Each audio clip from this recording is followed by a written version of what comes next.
Here it is, the most famous electric guitar, the Fender Stratocaster, used by some of the most iconic artists to ever record music, whether we're talking about Jimi Hendrix, Stevie Ray Vaughan, or in the case of this guitar, Eric Clapton. So there's a few things that make the Eric Clapton Stratocaster different than an ordinary 1950s style Strat, which is roughly what it's modeled after. This version is called Blackie because it resembles a guitar that Eric had that was a 50s Stratocaster that, from my understanding, was sort of a hodgepodge of other 50s guitars where it was a mismatched body and neck. And it had a typical 3 single coil setup. It didn't include some of the things in this guitar, but this is roughly sort of approximating what that guitar was. However, some key differences from a vintage Fender being, firstly, that it has what's called a TBX Tone Control and mid boost. And we'll get more into that in the design a little bit later in the video. But this is principally what's different. But what actually is different in reality is the way that it sounds, and that it can sound like an ordinary single coil Strat, just like you hear here.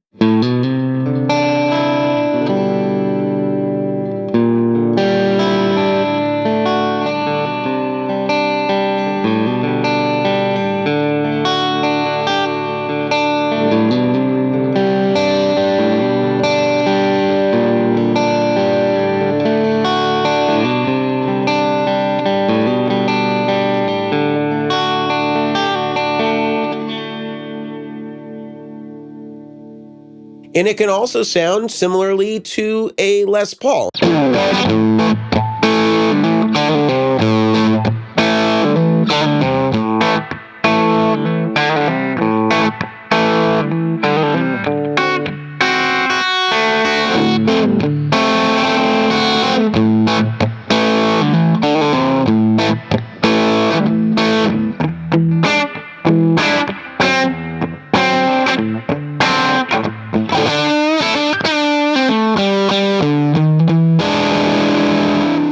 Thing that's unique about it is that it has one of the first incarnations of noiseless pickups, and these were designed by Don Lace.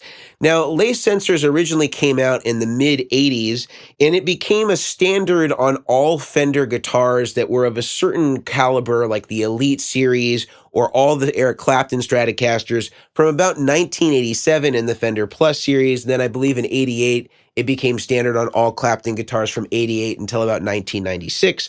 All used the gold version of the Lace sensors, which was designed to sound something like a 1950s style Stratocaster pickup. But enough about the basic features of the guitar. I think one of the coolest things, as I talked about earlier, is the TBX Tone Control and mid boost that is on this guitar. And this was originally designed by James Demeter. Demeter has his own successful amplifier and pedal and studio gear company called Demeter Amplification that you can check out. I'll link it above. And I actually spoke to James about how this came about, this TBX Tone Control. And he was actually working for Carruthers Guitars at the time as a technician. And Carruthers was often hired by Fender as a consultant to do some work with them to help them sort of vet new product ideas.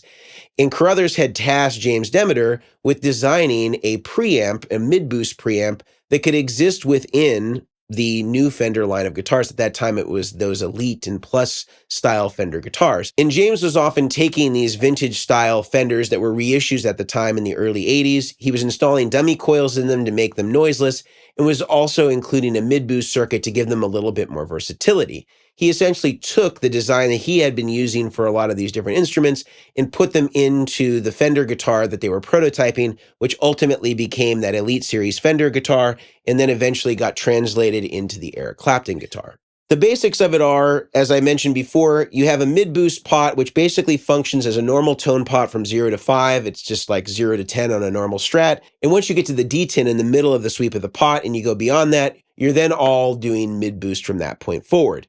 It also has this distortion or gain control, which adds some compression. And really what it is also that mid boost at about 500 hertz. And what it's doing is blending that in with the tone control. But essentially how he's doing it is he's cutting off all the low end, he's cutting off all the high end, and it's just allowing the mid range to pass through at that frequency that he's vetted out either by way of other artists or Eric Clapton himself. I'm not sure who chose the particular cue or voicing of the actual mid boost, but it is at 500 hertz.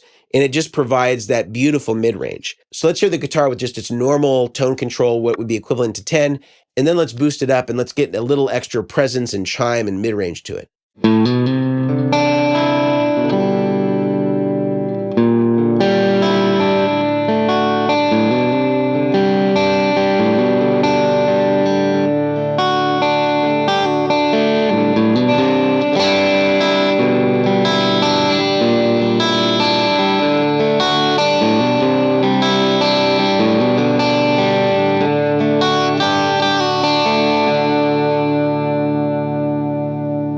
So I think it sounds really beautiful. And of course, if you're going to go to clean style things, it really, really sounds great. I'm going to engage a little chorus and just bring in a slight bit amount of delay and reverb and just kind of play some kind of pads over it. And you can really hear how it sounds really beautiful for that kind of 80s clean tone. I think it's kind of one of those unbeatable clean tones for that era.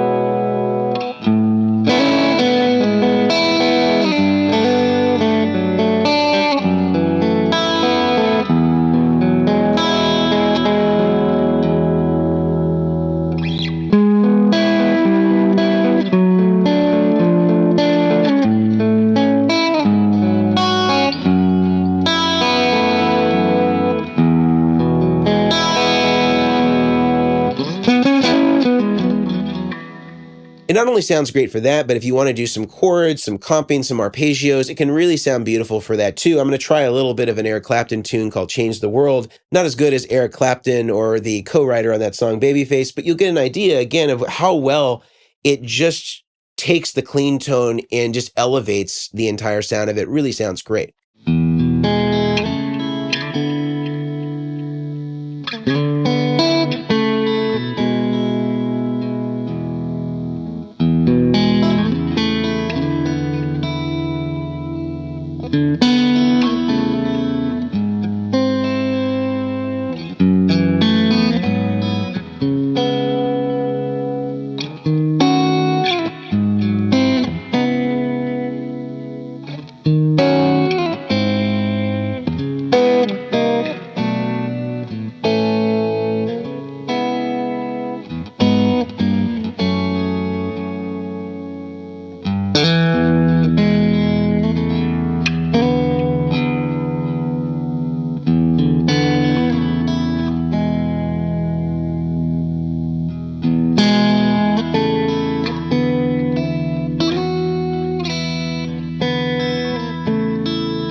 But enough of the clean tone. One of the things that's really great about this is when you add in that back tone control, which is coincidentally not a tone control, but more of a cascaded gain stage, where it adds in more gain and also adds more output and saturation to the overall sound, is really just the most beautiful sort of sustained lead tone that you could think of. So let's have a little listen to My Father's Eyes. It's mostly going to be single notes, but you're going to hear that this thing sustains like a compressor and really just has the fatness and warmth that no other Stratocaster that I'm aware of can get. It really just sounds beautiful. Let's have a listen to that.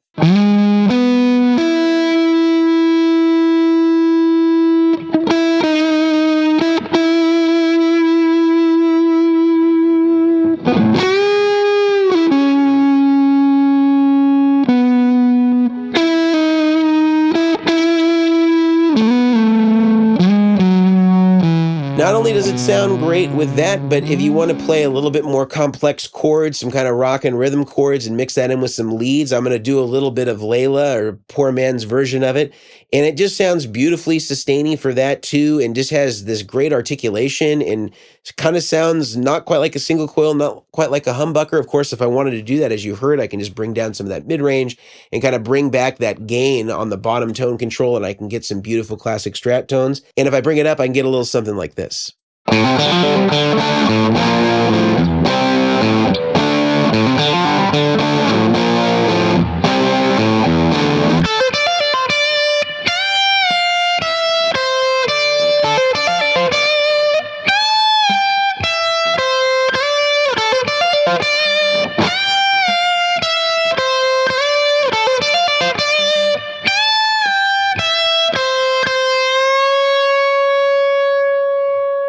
And not only does it do that well, if I'm trying to just focus more on single notes, I can kind of do a little bit of a bad love type thing.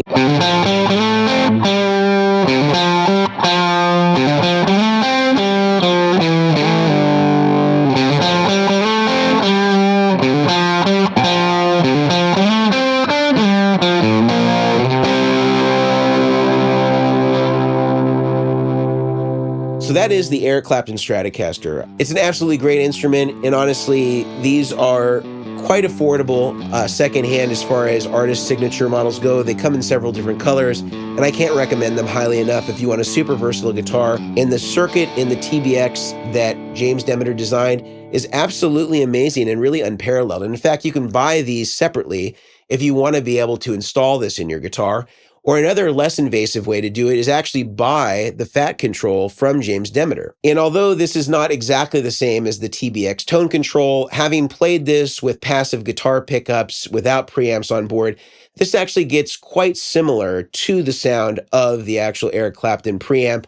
And I can just put this on any guitar that I want. If you like what you saw today, I highly recommend that you like, you subscribe, leave us a comment, tell me what the favorite lick was that I played today, or some other experiences that you've had with this guitar or other guitars that you think are honorable mentions in most versatile sort of Stratocasters as it relates to artist models. I'd love to hear from you on that. And if you want to support us further, an easy way to do that is head over to our website, check out all of our offerings in terms of pedals and pedal boards, and you can find authorized dealers all listed on the website. I also offer tone consultations for any of you who are building rigs and want to do it in the style that I do.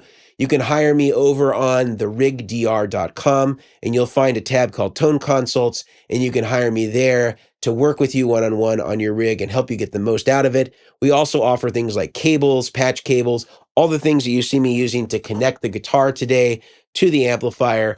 These are all things that you might want, very high quality, lifetime warranty, all those things that you would expect. So definitely check those out as well. Also, if you want a free way to support us, an easy way to do that is head over to our podcast. It's on Apple, Spotify, all the places that you find podcasts. And it's called the Chairman of the Boards podcast. And I do it with Brian O'Million from O'Million Audio and Grant Klassen from Goodwood Audio. We have a roundtable discussion every week about gear, tone, pedal boards, best practices, all things that you might want to know about if you like the content that's on this channel and just want a little bit longer form version as you go to and from work on your commute. Until next time, I'm Mason Marangella, aka the Rig Doctor from Vertex Effects, and this is again the Eric Clapton Strat, what I believe to be the most versatile artist signature Stratocaster ever made. See you later.